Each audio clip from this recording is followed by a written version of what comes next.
On September 12th, Jamie Dimon says Bitcoin is a fraud. He says he'll fire any one of his traders buying Bitcoin. Bitcoin drops 24%. When Jamie Dimon speaks, people listen. People listen. So that weekend, we found out that the largest buyer of a Bitcoin fund that's in Europe that buys physical Bitcoin, right? The largest buyer was Morgan Stanley and JP Morgan. And that's not illegal. He says it's a fraud. It says he'll fire anyone that buys it. Yes. And at the same time, his company is buying it. His company is buying it. It's just, I mean, so unethical. Right.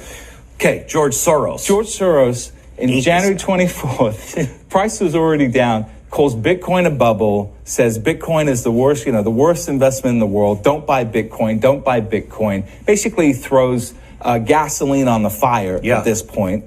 And then what do we find out? So he says bubble here. It drops 44%. Right.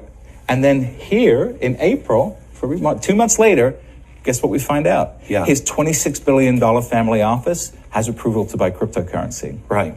And we only knew about it publicly here. And this is the kind of thing that George Soros is famous for this, talking the sterling down. Yeah. And what did he do? He stole the pensions of all the little people. Yeah, made $1 billion. Yeah. Okay. So then here now, Goldman Sachs, this, again, February 7th, most cryptocurrencies will crash to zero. Now, I remember when they said this in February, and I had, through my network, I knew that Goldman Sachs was setting up a crypto trading desk. Absolutely knew they were setting up a crypto trading desk. And I remember you telling me that. Right. And then, of course, they were denying it. No, we're not. No, we're not. No, we're not.